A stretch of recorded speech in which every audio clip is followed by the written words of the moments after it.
Y entonces veníamos hablando anteriormente acerca de los puntos de la Lección Divina, que tú ya los leíste en el libro ¿Qué es la Biblia y cómo leerla? Allí ya leíste los 5 puntos de la Lección Divina y ya hiciste los ejercicios. Yo te había explicado el punto número 1, pedir Espíritu Santo oración, y el punto número 2 te lo estaba explicando. En el día de hoy te voy a explicar con mayor profundidad el punto número 2 y voy a tomar uno de los ejercicios que trae el libro para que podamos comprenderlo mejor.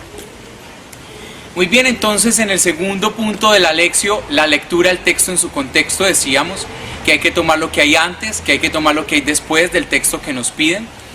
También decíamos que es importante mirar el pie de página de la Biblia, la letra pequeñita donde explican la narración que estamos leyendo. Hay una palabra que tú debes de saber y se llama perícopa. La perícopa es un sentido completo, una narración que tiene un sentido completo. ¿Cómo así? Tú puedes estar leyendo, digamos, el ejercicio que teníamos, por ejemplo, era Marcos capítulo 1, versículos del 16 al 20. Ese es el ejercicio que nos propone el libro ¿Qué es la Biblia y cómo leerla? Y que nos lo propone en la página número 74. Entonces ese es el ejercicio que voy a tomar hoy como ejemplo. Y entonces cuando nos decían que leyéramos Marcos 1 del 16 al 20, empieza así el texto.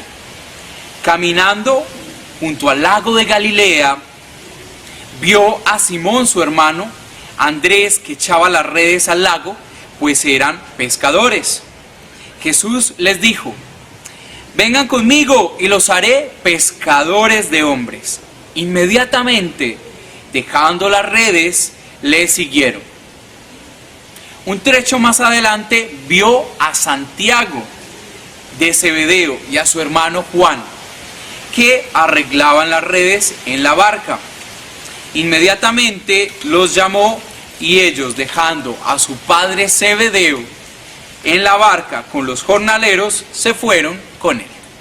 ¿Qué nos dice este texto bíblico? ¿O cómo podemos delimitar la perícopa? La perícopa se delimita porque hay un cambio de tema, porque hay un cambio de personajes o porque hay un cambio de lugar.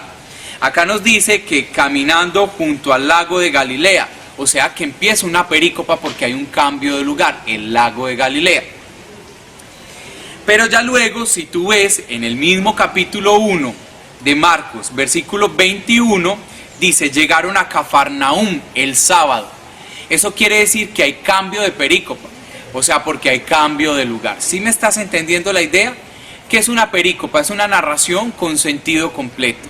¿Cuándo cambia de una perícopa a otra?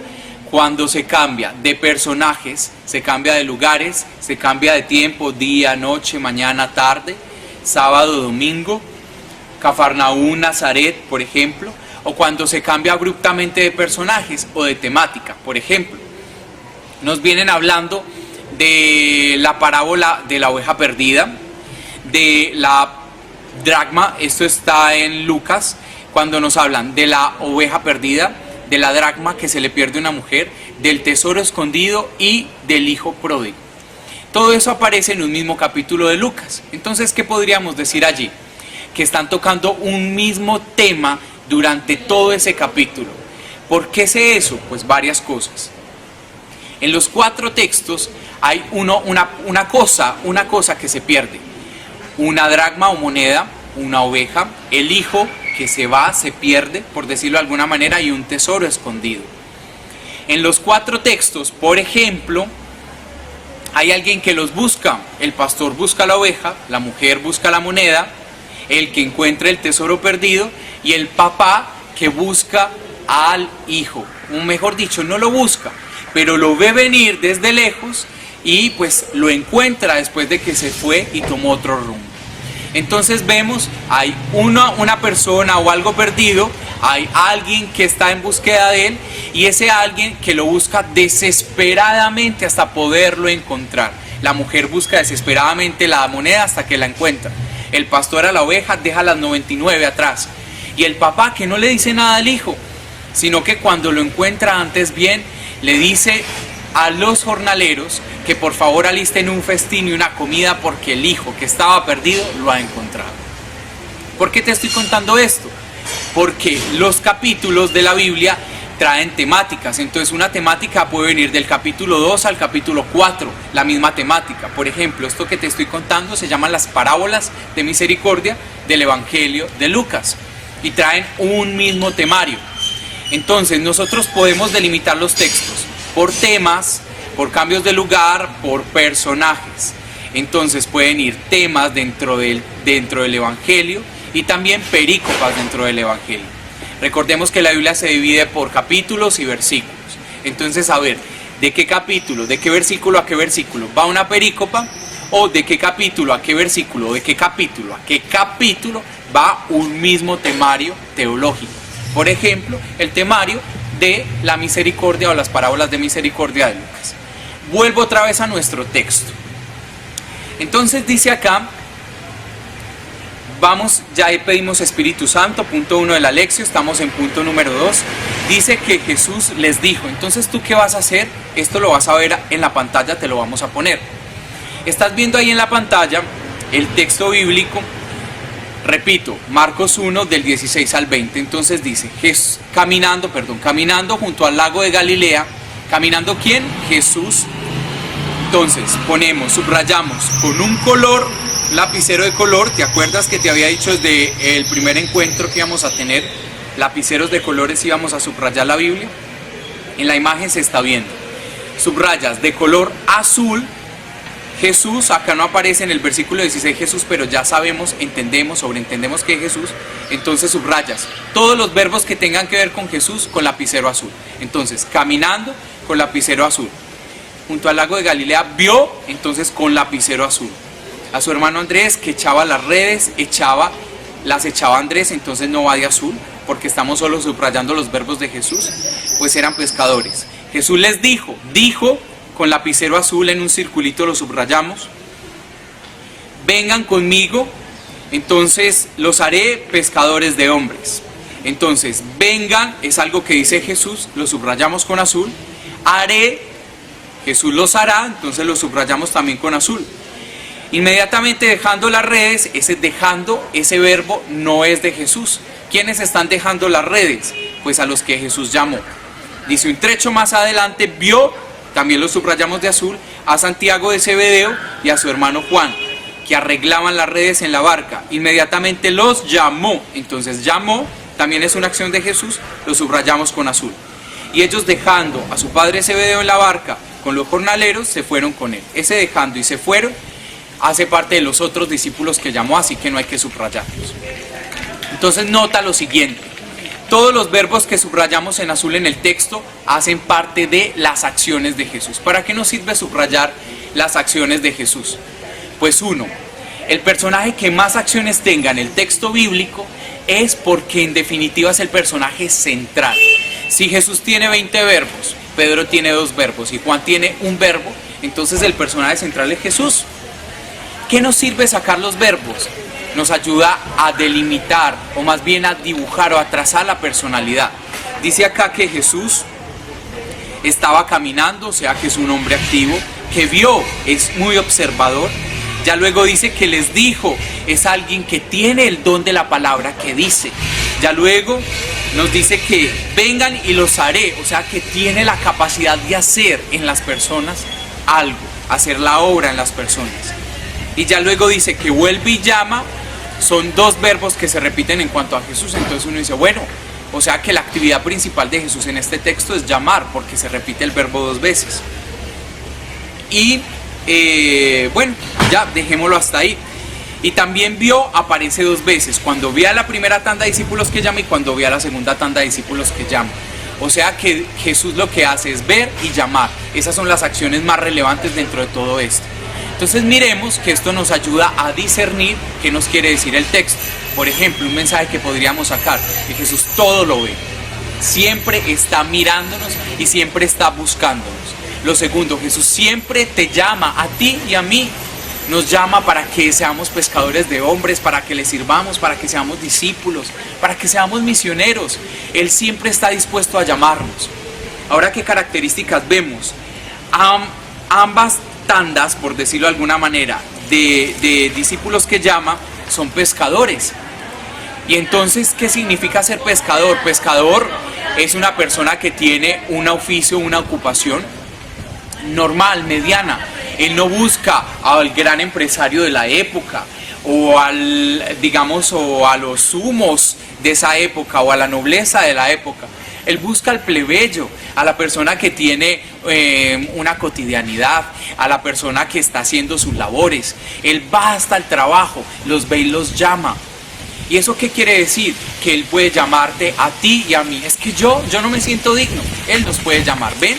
Entonces, con la Lección Divina, el mensaje que yo puedo lograr sacar a partir de los verbos, a partir de los personajes. Otro dato interesante acá es que las dos tandas de discípulos tienen los siguientes verbos. La primera tanda, deja y sigue. Y la segunda tanda también deja y sigue. Ese es el efecto que Jesús causa a quienes llama. A quienes llama. Cuando nos llama, nosotros dejamos atrás, dejamos que nuestros apegos, nuestra vida pasada, cosas que no eran buenas para nuestra vida, y entonces las dejamos, pero lo seguimos. Tenemos un seguimiento de Jesús. Eso nos dicen los verbos. ¿Ves todo lo que dicen los verbos? ¿Ves todo lo que dice sacar personajes y verbos del texto bíblico? Ahora yo voy a leer el pie de página, que te lo van a colocar también acá en la pantalla. El pie de página de esta perícopa dice, que es la letrica chiquita que está ahí en el texto, dice: Jesús llama, elige a sus discípulos para dar sentido comunitario a su misión.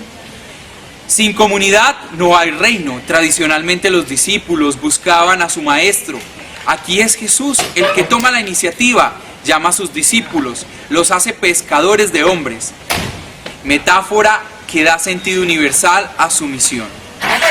Por otro lado, los discípulos responden con prontitud al maestro, dejándolo todo, lo siguen.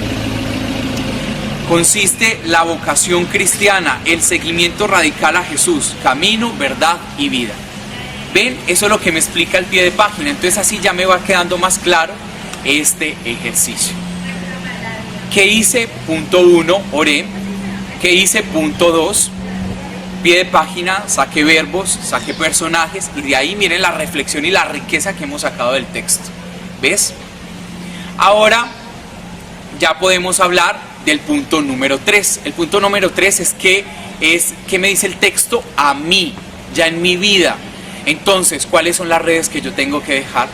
No, las redes que yo tengo que dejar es el mal genio, por ejemplo. ¿Jesús ya me llamó? Sí. ¿Jesús ya me miró? ¿Ya sentí la mirada amorosa de Jesús? También. Tengo que dejar a mi padre Zebedeo. ¿Qué quiere dejar al padre Zebedeo? Tengo que dejar los apegos a un lado. Entonces ya la reflexión personal que hago del texto. Ese es el punto número 3. Oración, lectura texto en el contexto y meditación. La meditación es lo que me dice el texto a mí, es actualizar el texto al día de hoy. En esa época eran pescadores, hoy yo no soy pescador, hoy yo puedo ser administrador de empresas.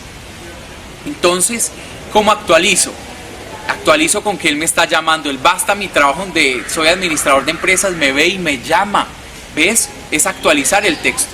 Este escrito fue un escrito de hace más de 2000 años. Lo tengo que poner hoy. Ese es el tercer punto de la lección, la meditación. ¿Qué me dice a mí? Una reflexión personal. Si te das cuenta, en el punto número 2 no hay reflexión personal. Es lo que dice el texto y la verdad que trae el texto allí. Ya en el punto número 3 ya es una reflexión personal. En el punto número 4, ese punto tiene que ver ya, se llama el punto de la oración, y tiene que ver con la respuesta que yo le doy a Dios. Entonces ahí volvemos a hacer oración. ¿Y qué le respondemos a Dios? Dios me dice, deja los apegos, yo te miro con amor, yo te digo que me sigas, ¿me quieres seguir? Entonces, ¿qué respuesta le vas a dar tú? Entonces, en la oración podemos decir, sí Señor, yo te quiero seguir a donde vayas y quiero dejar todos los apegos a un lado porque quiero ser tu discípulo, por ejemplo. Y ya en el quinto punto de la lección, ese quinto se llama contemplación. ¿Qué es la contemplación? ¿A qué me compromete el texto? Santi, ¿cómo así que a qué me compromete? Sí, el texto trae unos compromisos concretos. No es solamente orar, pedir Espíritu Santo, mirar el texto en su contexto, qué me dijo a mi vida y dar una respuesta, sino que tiene que haber un compromiso. Si yo te digo a ti, mira, yo te voy a invitar a mi casa a que nos comamos unos pastelitos bien deliciosos con un jugo. ¿Cuándo, Santi? Algún día lo hacemos. Ese algún día no tiene fecha, o sea que no es un compromiso serio. En cambio, cuando yo te digo, mira, yo te voy a invitar a mi casa a que nos comamos unos pastelitos y nos tomemos un jugo el sábado 3 de marzo a las 5 de la tarde en tal dirección. Eso es un compromiso. Entonces, en el quinto punto de la lección, ¿qué compromiso vamos a hacer? Vamos a hacer el compromiso de: me comprometo a dejarme llamar por Él. Me comprometo a dejarme llamar ¿cuándo? En la Eucaristía, por ejemplo. Todos los días voy a tratar de ir a Eucaristía porque Él me llama todos los días a estar con Él. Me comprometo a dejar las redes, a dejar al Padre Severo, a dejar mis apegos. ¿Cuáles apegos? El apego al dinero, el apego, digamos así, sí, a las cosas materiales, el apego a ciertas personas. Voy a dejar el apego a frecuentar ciertos lugares. Entonces dejo el apego, ese es el compromiso concreto. Si yo voy a, digamos así, si yo cada 8 días tengo que gastar mucho dinero en una salida, entonces yo lo que voy a decir es, bueno, a partir de hoy dejo el apego y no cada 8 días tengo que gastar dinero en salidas, por ejemplo. Entonces voy a dejar esto a un lado. Esos son los ejemplos de vida cotidiana que te estoy poniendo. El quinto punto de la lección es la contemplación. ¿A qué me quiero comprometer? ¿A qué me compromete la palabra de Dios? La palabra de Dios es tan comprometedora que imagínate, María le dijo que sí a Dios, quedó en embarazo y no solo fue el compromiso de cargar a Jesús 9 meses, sino de educarlo durante todos los años de su vida hasta verlo morir en una cruz. La palabra de Dios compromete tu vida. Muy bien, entonces hemos venido hablando acerca de los 5 pasos de la lección divina. El primero, pedir Espíritu Santo. El segundo, hacer lectura a texto en el contexto, un punto en el que tenemos que tener mucho cuidado. ¿Recuerdan? Mirar verbos, personajes, mirar los pies de página y apoyarnos también muchísimo en lo que hay antes y después de la perícopa señalada. El punto número 3, la meditación, o lo que me dice el texto a mi vida, es como una actualización de la palabra. En la parte número 4, o el punto número 4, la oración, lo que yo le respondo a Dios después de todo lo que Él me habla a mí. Y en la parte número 5, que ya tendría que ver con digamos así, como el compromiso que yo hago. Toda palabra compromete, entonces el compromiso que yo hago. Esos son los 5 pasos. Pero yo hoy me voy a detener en el paso número 2 y 3. ¿Por qué? Porque vamos a mirar la lección divina de una manera particular en estos 2 puntos. Por ejemplo, el punto número 2, que es la lectura, el texto en su contexto, pues vamos a aprender una nueva palabra que va a aparecer en pantalla, y es la palabra exégesis. Es una palabra tal vez que sea nueva para ti, pero muy bien, ya te la voy a explicar. La exégesis trata de desarrollar todo en cuanto a la realidad del texto como tal, su historia, de a dónde viene, la composición, el que lo escribió, sus destinatarios, las palabras, la relación que tiene una palabra con otra. Es más, estudia hasta el lenguaje original en el que fue escrito cada libro en la Biblia. En este caso, Nuevo Testamento griego. Y entonces, toda esa exégesis la podremos encontrar y estará contenida en el punto número 2 de la lección divina. Un estudio exegético es muy importante para interpretar la palabra de Dios, por varias razones. La primera, porque muchas veces cuando nosotros ponemos a decir cosas al texto sin haber estudiado la realidad propia que trae, entonces se vuelve un pretexto, como dice la palabra. El texto sin el contexto se vuelve un pretexto. Y entonces nosotros creemos que la palabra nos dice algo, pero en realidad no está diciendo esto. Hay que mirar la realidad del texto bíblico. Recordemos que la Biblia no es un libro que cayó del cielo y estuvo escrita por una pluma sagrada, dorada. Fue escrita por la mano de hombres como tú y como yo, pero inspirada por el Espíritu Santo. Pues por eso el primer punto, ¿no? Pedir Espíritu Santo. Pero en cuanto a inspiración humana, también tendríamos que mirar qué pensaba el que lo escribió, en qué momento lo escribió, por qué responde a unas necesidades concretas de la época, cuál era esa cultura. Por ejemplo, les voy a contar una pequeña anécdota. Hasta hace unos años yo no podía entender el texto bíblico que habla sobre un paralítico que lo llevaban en una camilla y que sus familiares lo entraron por el techo. Y yo decía, pero ¿cómo es eso que entran a ese paralítico por el techo? No tengo ni idea. Y yo me imaginaba las casas como las que conocemos hoy en día, con el techo de concreto. Entonces yo decía, pero ¿cómo rompen el techo de concreto? Cae todo este concreto a la gente y la gente pues se muere, los aplasta. Y yo no entendía muy bien. Solo a través de un estudio exegético pude descubrir por qué era que no entendía lo del techo. Resulta que en la época de Jesús las construcciones no eran las mismas que tenemos ahora. Las construcciones eran distintas. Los techos, muchos de ellos eran hechos en lo que hoy conocemos como paja. Y entonces, claro, cuando yo entendí y pude comprender cómo se vivía en esa época y cómo eran las construcciones de las casas, dije, claro, con razón, abren la paja, la sacan hacia afuera, puede que caiga paja hacia adentro, pero no hará daño como que caiga un concreto. Y entonces por allí bajan al paralítico. Solo de esa manera yo pude entender ese texto. Para mí era irracional que abrieran el techo y metieran al paralítico. ¿Esto cómo lo descubro? Pues a través de la exégesis.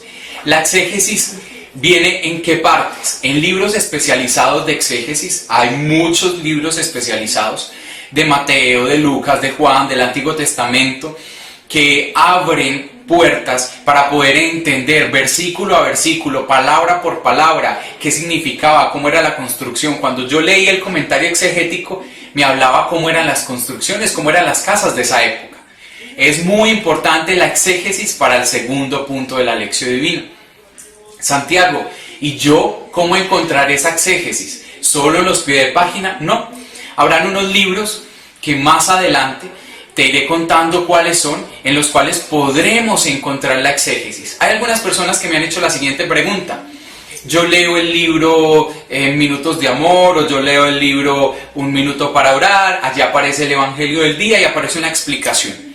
Estas explicaciones son reflexiones, claro está, nos ayudan a descubrir la palabra en nuestra realidad, claro está, pero yo les estoy hablando de un estudio un poco más profundo, con algunos detalles que estos libros pues no alcanzarían a abarcar. Esa es la exégesis.